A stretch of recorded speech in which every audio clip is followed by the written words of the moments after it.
So, a significant part of chapter 6 and chapter 7 of Political Treatise by Baruch Spinoza is about how to organize a monarchy to be effective and to be stable.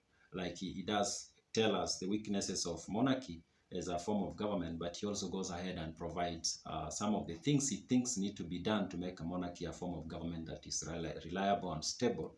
And he gives a very he gives very many suggestions, if I may call them so. And some of them include things like having all the army to be recruited from the citizenry. Like the monarchy should not be allowed to get people from outside to come and serve as its security, because he says that's problematic. He says all people should be all the military or the militia, as he calls it, needs to come from the people, from the people, citizens of the empire.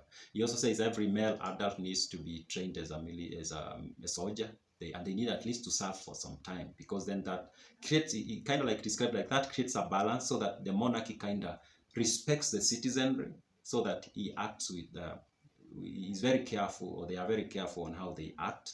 He also says that the kingdom needs to be divided into clans, and then each of these clans then serves as an administrative unit.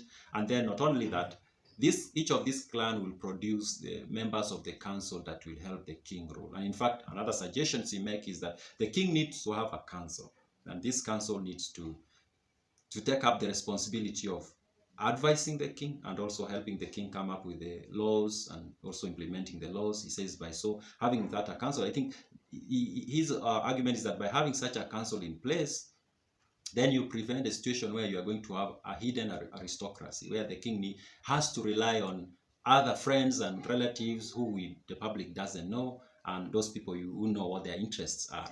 In fact, he goes ahead and describes in detail how that council will be constituted, how it is replaced, its functions, how it relates with the king or the monarch. He talks about all that. Then he does make a point, or he says something that I did create a video about it when I was reading the book Histories by Herodotus, where he says this is what he says: the citizens should have no access to the king, save through his council, to which are handed all the demands or petitions that may be presented to the king. So he's basically saying the king shouldn't have access, the citizens, the public should not have access to the king, but everything they need to pass to the king should go through the council. Now, in Herodotus' histories, he does describe how the empire of the Medes was formed, and it was formed first through this guy who that area was occupied by tribes of people who were just nomads, I think.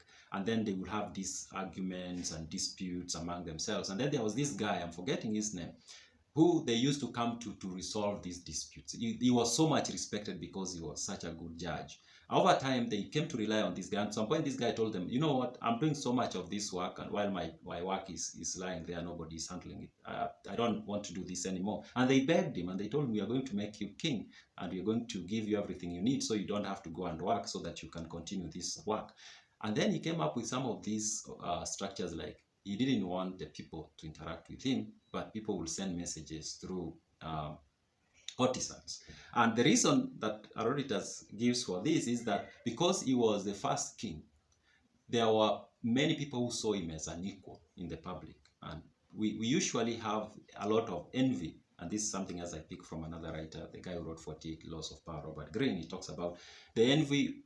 We always have envy for people who are our equals, and then they just go a step higher than us. And that's what was happening in that case, that this guy was an equal to most of these guys. And then now he's king. Of course, they're going to be envious. They see him as human.